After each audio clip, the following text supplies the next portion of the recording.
My name is Reyna. Welcome back to my channel. If you are new here, thank you so much for clicking on this video. And if you're a returning subscriber, hello again. Welcome back. Today, I want to talk about all things parent advice so that you can get your child prepared for an Ivy League school. This is a whole disclaimer. I do not bash anybody who goes to state schools or goes to a community college. If you go to college in general, I applaud you in so many ways. This is just the tips that I want to share with people who want to attend an Ivy League school. So, hello parents. This is where you send this video to your parents. Okay, so go ahead and send this to them and then come back. Hi parents. Welcome. So, today I want to talk to you about the Ivy League top tips that you need to know in order to send your kids to an Ivy League school. Let's get started. 1, don't discourage, encourage. I know it could sound bad because it's like, all Ivy League kids have to be rich, they have to be this, they have to be that, or it's just like, it's a lot, it's overwhelming, and kids in Ivy League schools tend to lean toward strong-willed kids, most of the ones I know, and it's because when you're going to an Ivy League school, you get that way because you go to an Ivy League school. It's one of those schools that you're like, whoa, I'm here, I'm a student, I'm this, I'm that. So encourage, don't discourage just because of the things that you heard or the assumptions that you've already heard. Actually encourage, because no matter what school your kid's gonna go to, or whatever school, if this is you watching it, whatever school you want to go to, and you're just either afraid to tell your parents or something of that nature, yes, that can be a thing. You're afraid to tell your parents that you want to go to an Ivy League school. It is because of the assumption that an Ivy League school is a bad school because of the things that you've already heard. So don't discourage, encourage. Every school is amazing, no matter what school you go to. Keep that in mind. Money. Okay, everything you hear all day long. Ivy Leagues are so expensive. How do you pay for them? You must be rich. You must be wealthy. You must have lots of money. You must have a trust fund. You must have this. You must have that. I hear it all day long.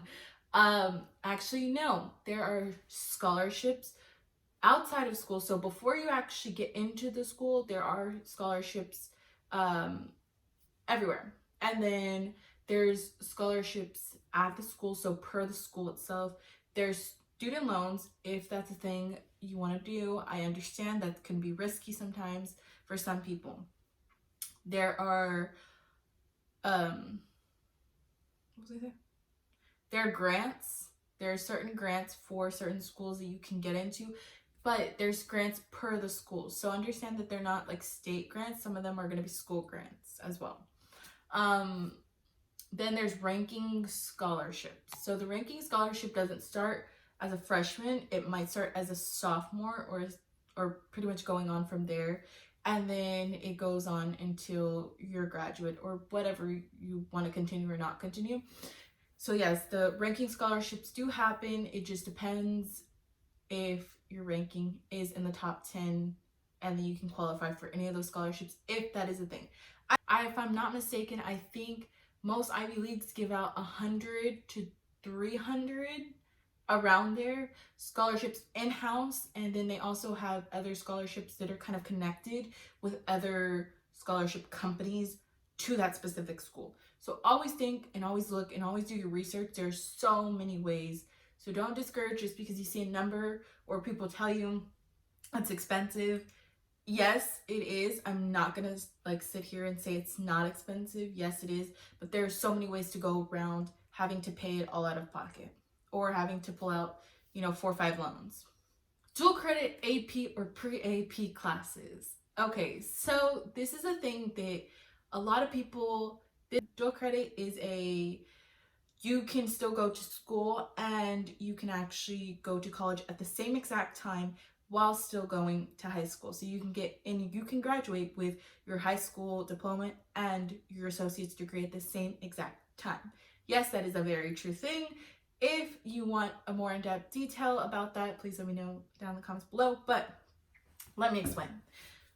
I 1000% will tell you right now, if you were trying to go to an Ivy League school, if you know it's settled in your heart that you are not going to go to a community college or state school, do not, and when I say do not, apply for dual credit classes. You are wasting your time, because when you transfer to a Ivy League school, they will not take it.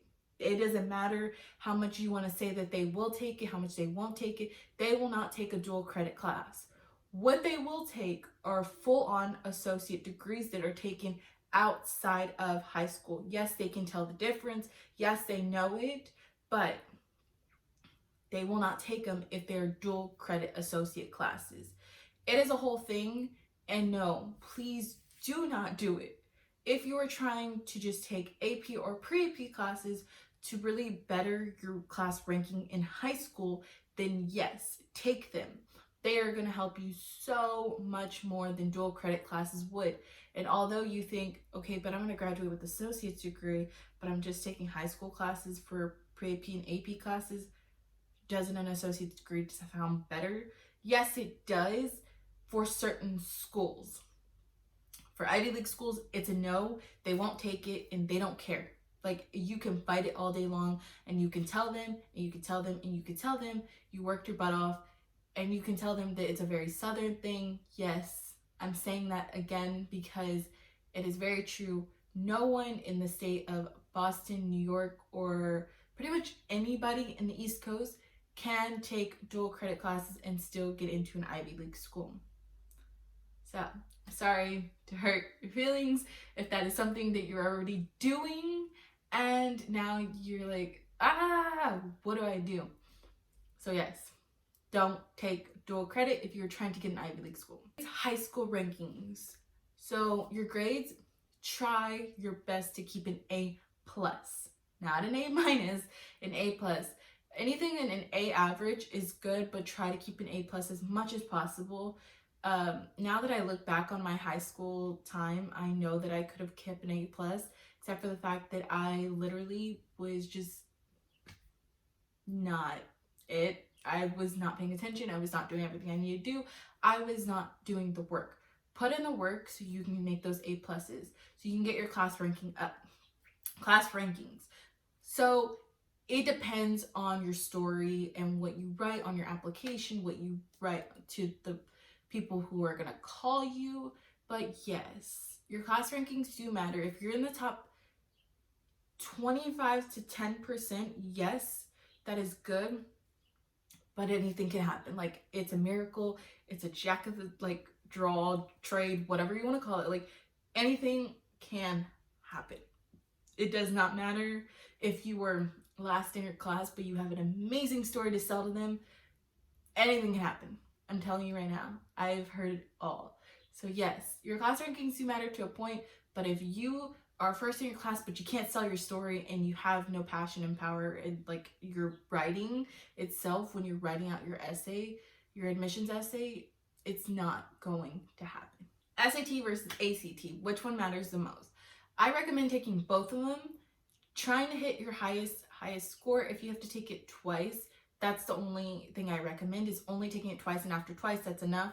Don't take it any more than that, because they do check how many times you've taken it, and say you've taken it 4 or 5 times in your whole high school, because a normal and average is to take it about 3 to 4 times.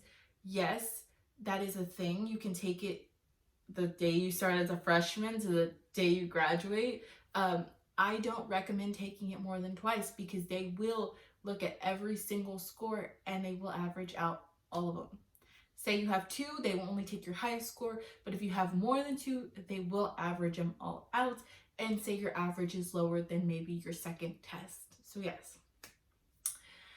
Do I recommend both of them? I recommend both of them, taking both of them, but I also recommend that you focus a lot more studying on your SAT versus your ACT, because your SAT is what all colleges are most likely going to look at the most, versus your ACT, they're just going to kind of skim through it. It's not going to be the best thing. So, sports. Should you be active in extracurriculars? I suggest you being active, but I don't suggest that you are throwing it in everybody's face like, oh, I'm a jock, or I'm this, or I'm a cheerleader, and that's gonna get me in everywhere because I'm so peppy. That's not gonna work. I'm telling you right now, especially going to Ivy League school, they don't care as much. They do care that you're a well-rounded student, but they do not care that you are completely like all about football. So there you go. This community service hours.